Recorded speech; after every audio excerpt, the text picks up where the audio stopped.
Hello everyone. Today I want to get into the big elephant in the room, and the big elephant in the room obviously is everything going around Kevin Durant and KD talks, trade talks, rumors, etc. Honestly, we talked about before how KD wants to trade, and how honestly I don't blame him for wanting to trade because of how Steve Nash is running the offense. But at the end of the day, we got to talk about semantics and the actual analytics of everything. You understand? So let's get to the brink of things. At the end of the day, this shutdown rumor that everybody's talking about, how KD said that he's going to forcefully not play if they don't trade him, okay, those rumors, all right, KD said that's definitely not going to happen, okay? He specifically said, I don't care what anybody else says, Stephen A. Smith, whoever you are, doesn't make a difference, all right? Kevin Durant is definitely not going to be sitting out the season just because he's not going to be traded. Next, honestly, the guy accepted a $198 million for a $4 million 4-year contract last summer. Okay? Now explain to me, how exactly does that work? All right? You got $198 million last summer. You got $164 million from your previous contract that you still need to be upheld on, all right? And at the end of the day, that comes out to what? $362 million? So what? You're telling me that the Brooklyn organization is going to all of a sudden go and trade Durant because he wants it that way? I mean, don't you think they want some type of, something back? You know what I mean? Some type of, playoff appearance, finals appearance, something. I mean, they got blown away this playoffs. And at the end of the day, what did KD do? They didn't do much. You know what I mean? At the end of the day, him and Kyrie only played 29, 30 games in the season together. So does that really show how well the Brooklyn Nets are? How well Kyrie and Durant are together? I personally don't think so. The two players are very, very volatile. The two players know what they're doing. All right? They might have never played together, but at the end of the day, 29-game consensus, is that enough? You tell me. At the end of the day, I personally don't think so. So is the Brooklyn organization going to let it go? Is the Brooklyn organization going to say, oh, yeah, listen, if you're going to sit out games forcefully, we're going to, trade you? No, I don't think so. They're going to fine his ass, and they're going to honestly not going to care. $362 million on the line. I expect they want something back in return, at least a finals appearance, something. And we're talking about KD here, Kyrie. It's not like we're talking about some 50, some fifth-round player, sixth-round player. We're talking about top 10 players right now, all right, at the end of the day. Now, at the end of the day, let's talk about how there were rumors about how the Celtics were offering up Jaylen Brown for KD and a couple other picks, all right? Let's talk about it from the Celtics' point of view and how it affects Jaylen Brown. All right, we're talking about a guy who, first of all, played amazing next to Jason Tatum. And Jason Tatum is supposed to be the number one offensive option on that team, right? But at the end of the day, last season, Jason Tatum wasn't that consistent, all right? His percentages were all over the place, all right? He got his game together towards the end of the year. He was a top 15 fantasy player, but Jaylen Brown was the most consistent player out of the whole entire team, all right? The guy was dropping over 25 points, all right? He was putting up rebounds, assists, he's getting his steals. He's on the defensive end. He's on the offensive end. All right, he was doing absolutely everything next to Marcus Smart, next to Jason Tatum, next to Al Horford, a vet who knows how to play, who's been in the finals before. Not to mention who's somebody who's going to be teaching the young players how to play. And then we got Rob Williams, one of the best defensive players in the league, in my opinion, if he stays healthy. That's really what it all comes down to. You know what I mean? 2.2 blocks a game. I mean, listen, he's an absolute beast. But still, with all that around him, with all that offensive prowess, with all that defensive prowess around him, Jaylen Brown still came up on top. Now, how is he supposed to feel about something like that? They're willing to trade him off the bat just because we're talking about Kevin Durant? All right, I get it. Kevin Durant Jaylen Brown is no Kevin Durant, but how do you see the two Jason Tatum and Kevin Durant really playing together? Let's put that hypothetical out there. Let's say we got Tatum at the 4, we got Durant at the 3. We'll end up having Marcus Smart at the 2, all right, and I mean at the 1, and then at the 2 we'll end up having Jaylen Brown. and Rob Williams at the 5. I mean, what are we going to do with Al Horford? And on top of that, KD and Jason Tatum are both ball hogs.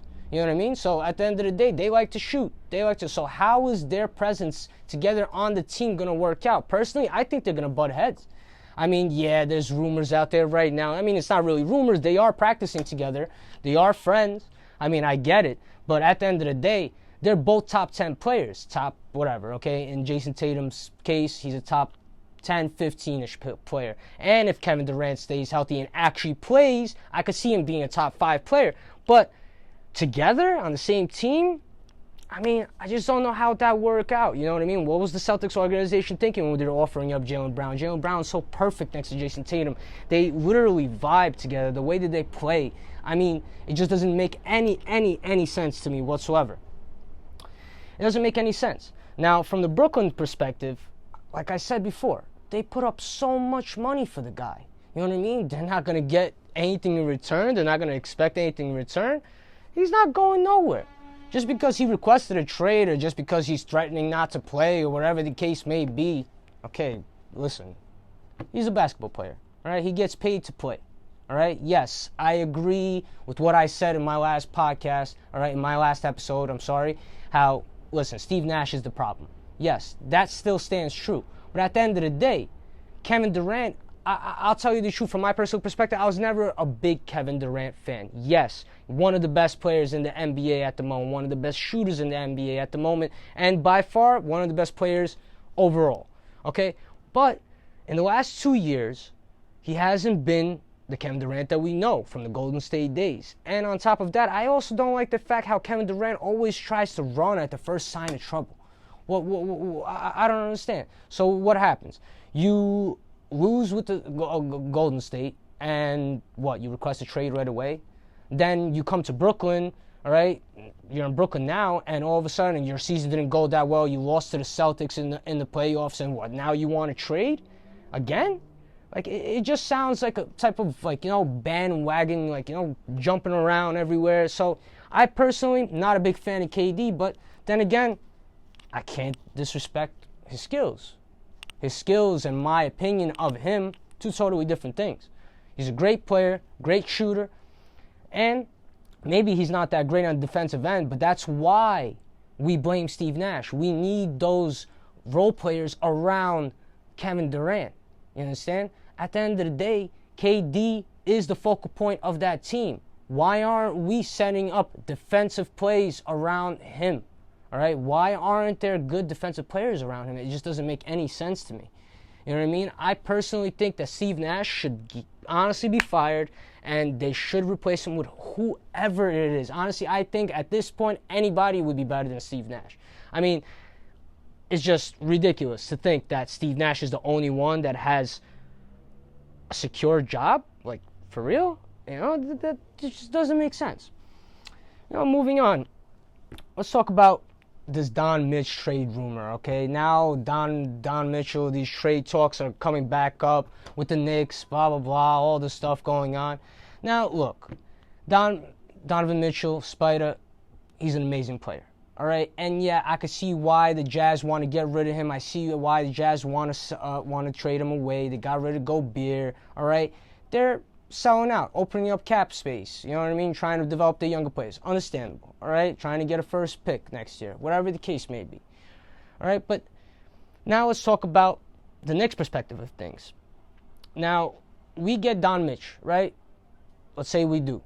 And when I say we, I'm a New York Knicks fan, like I said before. That's why I say we. Let's say we retrieve Don Mitch, right? We just got Jalen Brunson. So what? We're going to have Jalen Brunson at the 1. We're going to have Spider at the 2. At the 3, we're going to have R.J. Barry, Julius Randle at the 4. And at the 5, we're going to have Mitch Robinson. Now, look, that sounds all well and good, but how are they all going to play together? Really? You know what I mean?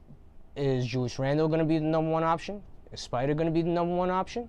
Who knows? And honestly, from what I've read and the research that I've done, I've honestly haven't seen any drastic, imminent talks to get Donovan Mitchell to the Knicks. So it doesn't seem like much is happening over there.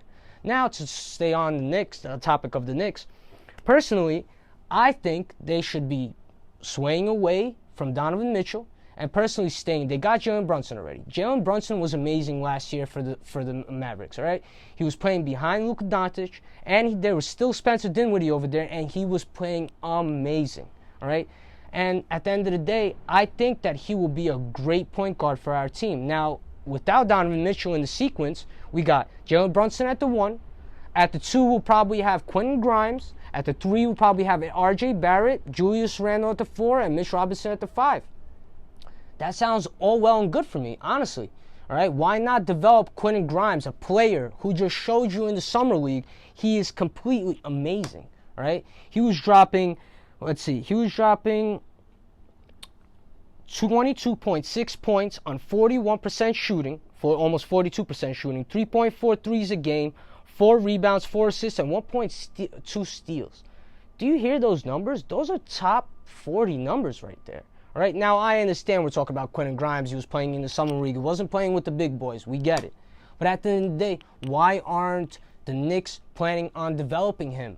They already got R.J. Barrett, who is going to be in his 3rd year, who is honestly picked up from his 1st year to his 2nd year, and now, honestly, to his 3rd year, he's a great player. Julius Randle, great player. Mitch Robinson, great player, great defensive player. He'll give you the rebounds, he'll give you the field goal percentage, and he'll give you the blocks.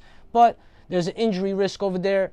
Listen, but then again, look who's behind him. We got Jericho Sims, another rookie, another young basketball player who should be developed. Did you see how he was playing in the summer league? The guy has a dominant presence at the paint, all right? He knows how to dunk. The alley-oops, all right? He knows how to block. I think personally, even with Mitch Robinson out of the picture, Jericho Sims can get the job done, personally. Just got to develop the players, you know what I mean? When the Knicks are always trying to make different moves and always do something that to try to make themselves look better just for the hell of it. Like, no, stick with your team. You know what I mean? You just acquired Jalen Brunson. Why are you going after Spider? Yeah, it's Spider. I get it. But where does he fit into the category? You understand? What, you're going to get Quentin Grimes back on the bench, Spider? It personally doesn't make sense to me what the Knicks organization is doing. They're just all over the place. All right? Welcome back, everyone. This is Mike from Everyone Wants to Be Like Mike. All right? Presented to you by Notorious Radio 718. Coming to you live from Brooklyn, New York. Please follow and subscribe to our YouTube channel and follow all our social media outlets. Now I want to move on to some other talks. Now let's talk about the hypothetical of Kyrie going to the Lakers. All right, LeBron James expressed his interest of getting Kyrie back on his team, and then honestly, let's think about how that's going to work out. Right? I don't know what the trade would be exactly. I don't know if Westbrook would be involved. I don't know if they would be giving up. They said something about giving up a couple of first-round picks, etc. Really, at this point, it doesn't matter. It's just a hypothetical. But at the end of the day, all right, Kyrie and LeBron have a history, all right? Now we're talking about a team, right, that has 2 offensive dynamites that know how to play well together, know how to pick and roll together, that know how to honestly pretty much do everything together. They want to ring together. Understand? Me personally, I don't think LeBron would have won that ring with the Cavs that year if it wasn't for Kyrie, all right? And I can see why he wants Kyrie on his team. And if people don't know, maybe you should. LeBron James runs most of what goes on the Lakers organization. LeBron James has an input in absolutely everything that goes on, and that might not be exactly, what everybody would want, but at the end of the day, that's what goes on. They want his input, and listen, it's King James. I completely understand. Now, sticking to that hypothetical, say Kyrie comes to the Lakers. We got Anthony Davis. We got LeBron James, all right? With everything that I've been seeing throughout the summer, Anthony Davis has been honestly priming up his game. He's been building up his stamina. He's been honestly putting in a lot of work. I honestly believe he's going to be back to that top 10 player fantasy level this year, 100%. He looks absolutely amazing, right? He's going to be running the offense for that team this year, 100%. All right, and since last year, he was out for such a long time. Yes, LeBron played the center position a lot. He got some blocks, all right? He got the rebounds. He got a lot of it, and he was amazing. He was like a top 5, top 8 player again. But do we see that really happening again? I really don't think so. With Anthony Davis' presence there, all right, LeBron James is not going to have to play the center position, all right? He's not going to be getting blocks.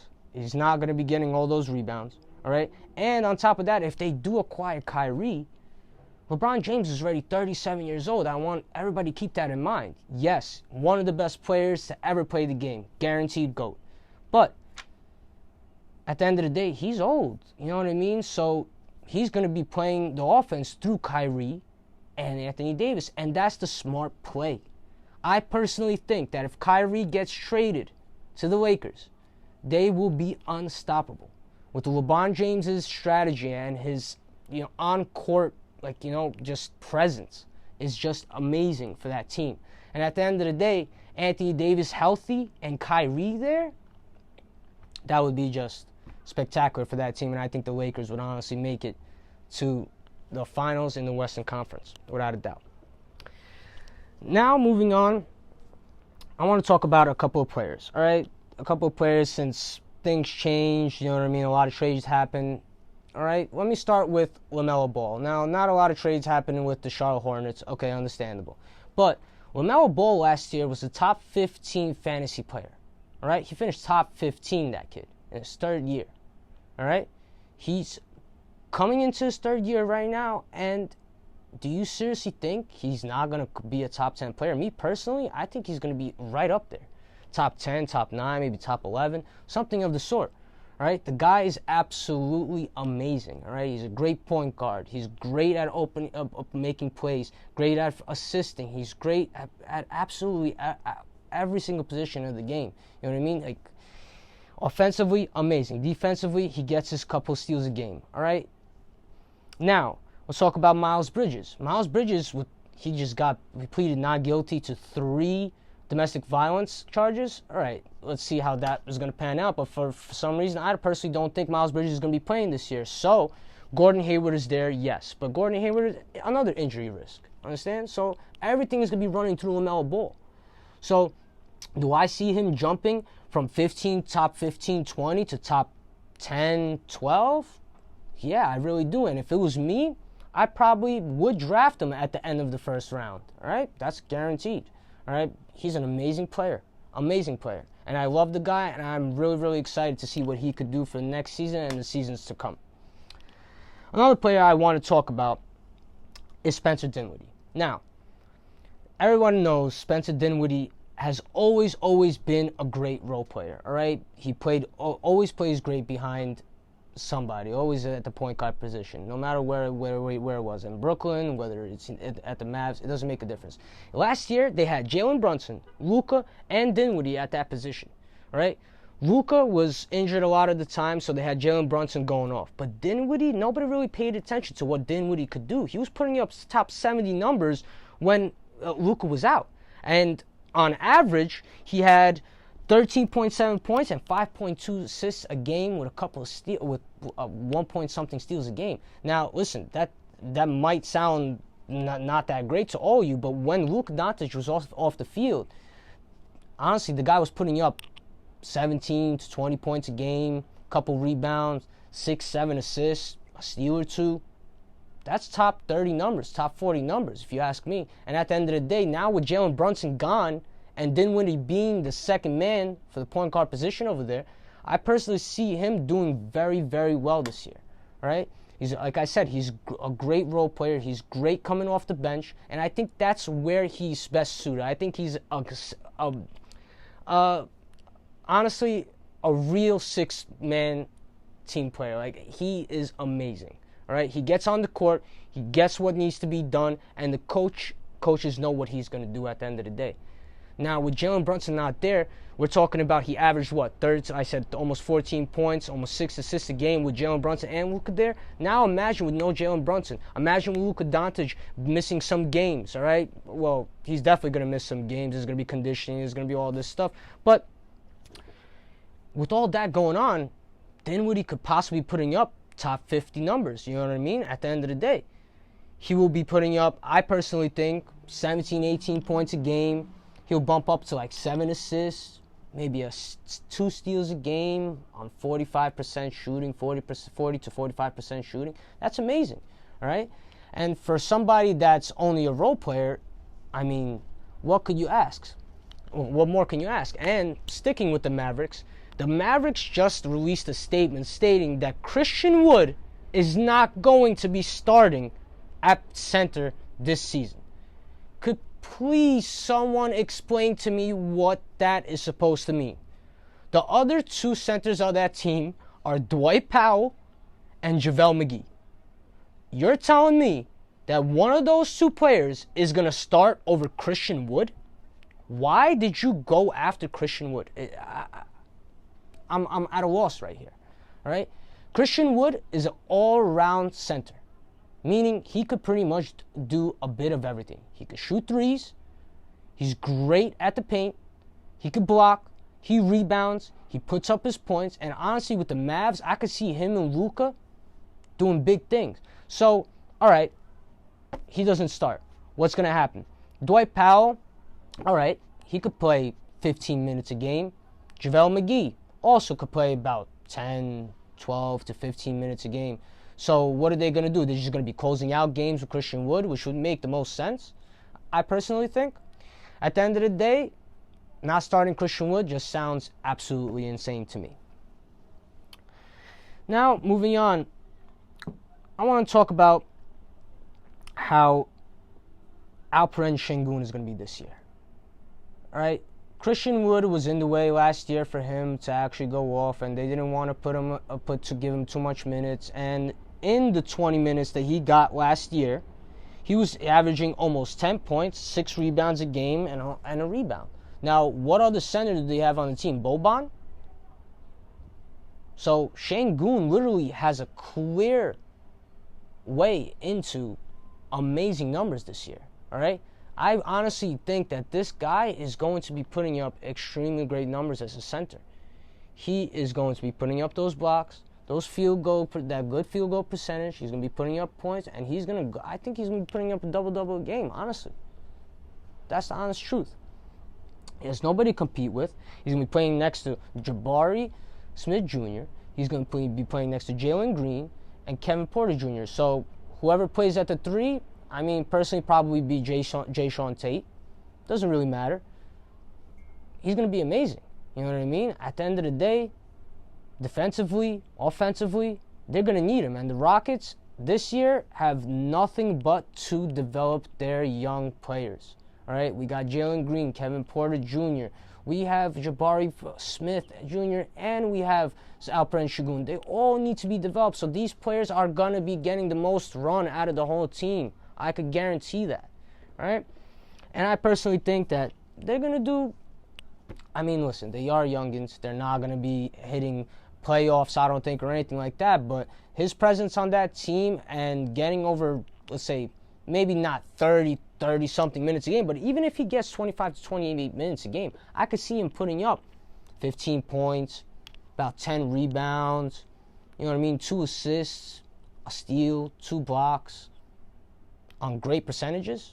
Why not? I mean, listen, just give the kid more time to play and let's see how it rolls. Now, I just want to talk about Ben Simmons real quick. There's a lot of controversy, all right? Is Ben Simmons going to play? Is Ben Simmons not going to play? What's going on with Ben Simmons? Well, I personally think Ben Simmons is going to be ready to play at the beginning of the season, all right? From what I hear, he's over all his mental distress issues that he had, and honestly, I feel for him, okay?